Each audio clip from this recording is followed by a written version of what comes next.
Hi, we're going to explore the Fibonacci sequence with the TI-n-spire. Here's the problem we're going to work on.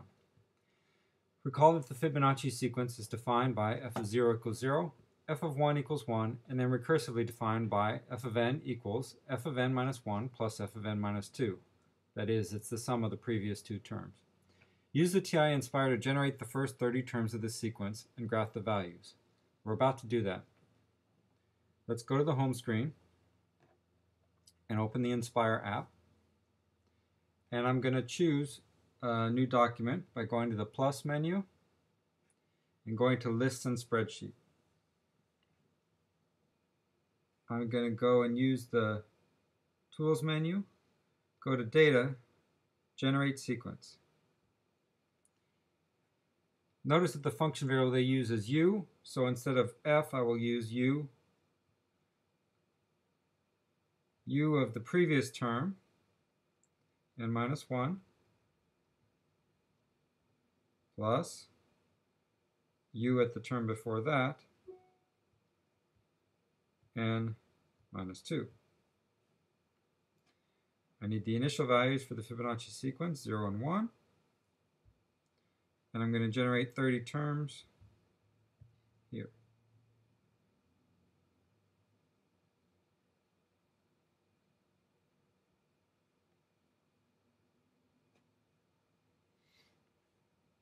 Okay, but recall that I also wanted to have just the n values. So I'm going to go ahead and insert a column. The way that I do that is go back to the tools, go insert, column. Now I'll generate a sequence that's just the n values from 0 through 29.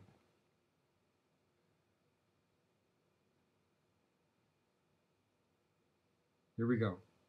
Let's get the tools menu. Let's go data, generate sequence. The formula we want is just n minus 1. We don't need to use recursive formulas this time. I just want to get the values 0 through 29 in those first 30 slots. Since it's not recursive, I don't need an initial term, but I do want to tell it that I only want 30 terms. Now I've got my term numbers and I've got the Fibonacci values. I'm going to go ahead and label these because we're going to scatter plot them next. To give a list a name, double click. If you use the ABC, that gives you the standard keyboard. So I'll call this term num for term number, and I'll call this fib for Fibonacci.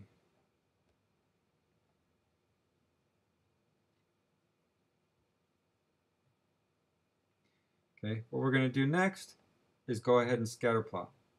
To do that, I need another sheet in this document. Add graphs. Notice that by default, it's trying to give me a standard function. That's not what I want. So what I'm going to do is go here to the Tools menu, go to Graph Entry Edit, choose Scatterplot.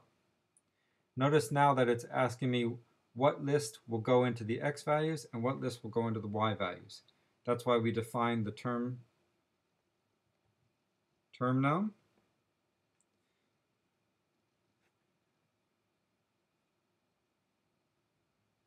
And now if I tap down into the lower space, or use the arrow key, the fib had the Fibonacci values. I haven't set the window yet, but we're going to go ahead and tell it to graph this anyways.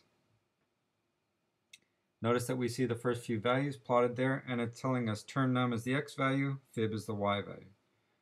Now, there are different things we might want to do to explore more of the values that are not on the current window. You can use your fingers and pinch, and this will pull in more values, and you can see them out there. We could also go to the Tools menu, go to Window, and change the window settings manually. We know we're interested in the values from x goes to 0 up through really 29, but I'll give us a little extra space and go to 30. I don't need negative y values. My first Fibonacci value is at 0. Now as a starting point, let's just try going to Fibonacci values up to 1,000. We'll see later that this is not going to accommodate all of the values, but that's okay for now. Okay, so again, we've got the plot with the dots representing the values for the different terms, and once again, it drifts off the y values that are available on the screen. Notice that if you don't like having the axes exactly the way we had them at 0, you can, with one finger, just drag it out a little bit so you can see the axes a little better. Okay? And again, if we want, we can pinch to get more values available, or we can go outward. Okay.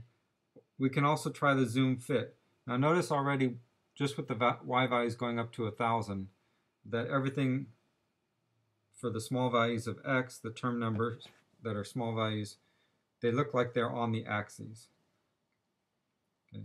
That's going to look even worse if we try to do the zoom fit, but zoom fit will show us all of the values. Let's try it. Zoom fit in the window. And now we see all the values all the way out to the 30th term when the n value is 29, or x, the way it's graphed here. Let's go ahead and do the second task. I'm going to go back to my Dropbox file by going to the Home menu. Verify that the Fibonacci sequence satisfies this formula. I'm back in the TI-n-spire. Let's try that. And I'm going to go ahead and graph that Fibonacci sequence formula. To do that, I'll go to the Tools menu. Under Graph Entry Edit, I want to choose Function. This gives me f1 of x. Notice that it's a function of x, so that's the variable I will be using. I'm going to start with that first fraction, which is 1 over the square root of 5. 1 over the square root function, 5. I'm going to get some parentheses opened. Then I will have the first fraction. I'm going to open parentheses for the numerator. The numerator was, actually let's open one more set of parentheses. The numerator was 1 plus the square root of 5. If I use the arrow key to get out of this first set of parentheses, the denominator was 2, so divided by 2. Arrow over again. The exponent on this fraction is the variable x. So let's get the exponent, x. By arrow over again. Now I need to subtract. I open two sets of parentheses. The thing I'm subtracting has a numerator of 1 minus the square root of 5. A denominator of 2.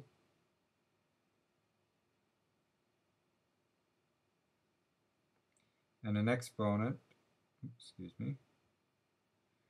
an exponent of the variable x.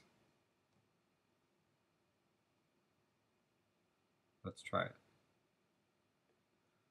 Okay, notice that this function fits perfectly to the scatter plot that we had before.